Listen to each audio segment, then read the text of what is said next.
La santé sur le continent, une vaste question. Comment ont évolué les politiques et les pratiques sanitaires ces 20 et 30 dernières années? Vont-elles dans le même sens d'un pays à l'autre? Ces questions, on y trouve des réponses dans l'avant-dernière édition de la revue politique africaine, intitulée Global Health et la santé. Point d'interrogation. Merci Fred Eboko d'être avec nous.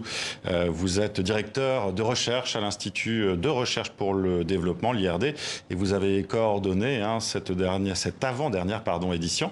D'abord, quand vous parlez de Global Health, santé globale, de quoi parlez-vous? Il s'agit d'un concept, c'est ça? Oui, c'est un concept, mais j'aimerais d'abord préciser que j'ai coordonné ce numéro de politique africaine avec ma collègue Karine Baxter, qui ne peut pas être avec nous ce soir. Voilà. Question donc sur le concept. Merci d'avoir reprécisé évidemment ce qui est à César vient à César évidemment. Global Health, donc c'est un concept. Que veut-il dire précisément? Karine Baxter et moi, on a insisté pour garder le terme anglo-saxon pour qu'il y ait une traçabilité en quelque sorte de ce terme. On aurait pu dire santé globale ou santé mondiale. Donc c'est un concept qui vient des États-Unis? C'est un concept qui vient du monde anglo-saxon et qui, évidemment, qui s'est disséminé dans le monde de la santé en général, mais qui signifie aussi une césure qui a eu lieu au tournant des années 2000 et qui peut être définie de la manière suivante. C'est la volonté de la communauté internationale en santé d'inscrire sur les agendas internationaux tous les chocs épidémiologiques qui peuvent survenir, où qu'il soit. C'est une manière aussi de répondre à ce qui s'est passé au tournant des années 2000, dans toute cette dynamique qu'a incarné finalement le Fonds mondial, avec une montée en puissance d'une constellation d'acteurs absolument inédite. Vous parlez du Fonds mondial de lutte contre le sida, la tuberculose et le paludisme, qui est un peu un des symboles de cette dynamique de la Global Health et de la santé globale, si vous préférez. Et alors, pourquoi ce questionnement-là, donc dans votre avant-dernière édition, Global Health et la santé? Et la santé dans tout ça, c'est un peu provocateur? C'est un peu provocateur. Ça a donné lieu à une bonne discussion avec tout le comité de rédaction de la revue politique africaine. Et c'est aussi un clin d'œil, en fait. C'est aussi un clin d'œil parce que généralement, sur le continent africain, c'est une des premières questions qu'on vous pose quand vous rencontrez un ami, la famille et la santé. Donc c'est en même temps un clin d'œil et il y a aussi un petit côté provocateur. Au fond, est-ce que la Global Health ne s'occupe que de santé? Il y avait les deux aspects qu'on a voulu garder à travers ce titre. Quelle problématique aborde justement cette santé globale? Alors, la santé globale aborde la problématique de tous les efforts qui sont faits au niveau international pour arriver à apporter des questions, à apporter des réponses plutôt aux questions de santé sur le continent africain. Mais ça met aussi en exergue les angles morts de la santé globale, les maladies oubliées, les questions de santé qui sont moins traitées et qui génèrent une mobilisation internationale moindre. Il y a un cas précis d'ailleurs dans votre avant-dernière édition justement sur ces angles morts. Vous pouvez nous en parler? Alors, on a 3 collègues qui ont travaillé sur le diabète au Mali et qui montrent qu'il ne manque pas de la mobilisation associative, il ne manque pas de compétences, il ne manque pas de connaissances, mais le diabète au Mali, la réponse au diabète au Mali souffre aussi d'un déficit de financement, un déficit aussi de reconnaissance, comme en quelque sorte toutes les maladies non transmissibles de manière générale. Donc c'est plutôt les maladies transmissibles qui sont traitées par cette santé globale? C'est ça que vous êtes en train de nous dire? Ou est-ce que, alors je vais être provocateur à mon tour, est-ce qu'il y a des maladies à la mode et puis il y en a d'autres, on s'en fiche un peu? Je ne dirais pas comme ça, mais on l'a déjà entendu sur le continent africain, de la part de militants de la santé, et pas que sur le continent africain. Alors moi je vais le dire autrement.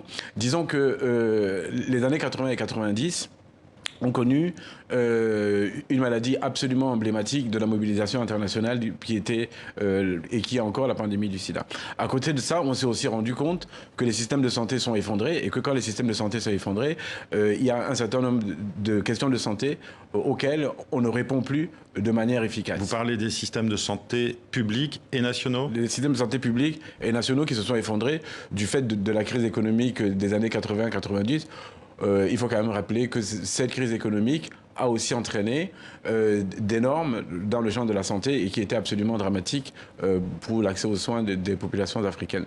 Il y a donc toute la question de santé publique, de l'hôpital public. On pointe souvent du doigt sur le continent les carences justement des infrastructures sanitaires, des hôpitaux. Il y a la question aussi des fondations privées. Je pense par exemple à la fondation Bill et Melinda Gates.